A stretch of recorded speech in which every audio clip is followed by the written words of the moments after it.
Informasi dari Kabupaten Luwu Timur, pemirsa tiga orang anggota Panwas Luwu Timur yang pingsan saat menjalankan tugas pengawasan pada pemilu lalu mendapat santunan dari Bawaslu Republik Indonesia. Besar santunan yang diberikan berkisar 8 juta hingga 16 juta rupiah.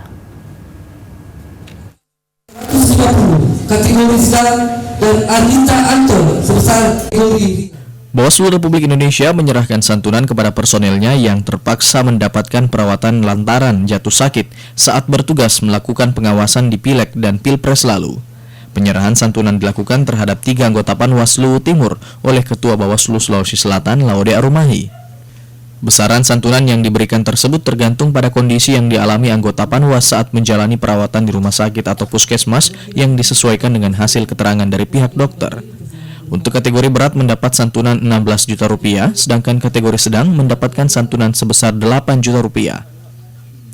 Selain itu terhadap seluruh anggota Panwas di kecamatan mendapatkan sertifikat sebagai penghargaan karena telah ikut mengawasi pelaksanaan demokrasi sehingga proses demokrasi di Luwu Timur berjalan aman dan lancar.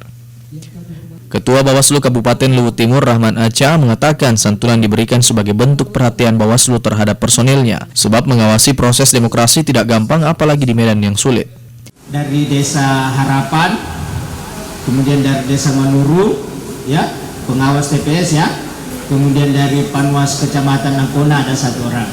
Kemudian ada yang penerima santunan kategori berat dan sedang.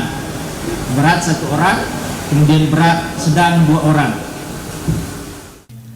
Rahman berharap dengan adanya perhatian dari Bawaslu Pusat, maka diharapkan pada Pilkada Luwu Timur yang akan berlangsung pada 2020, seluruh personil Bawaslu Luwu Timur dapat lebih kompak dan semangat dalam mengawasi pelaksanaan Pilkada.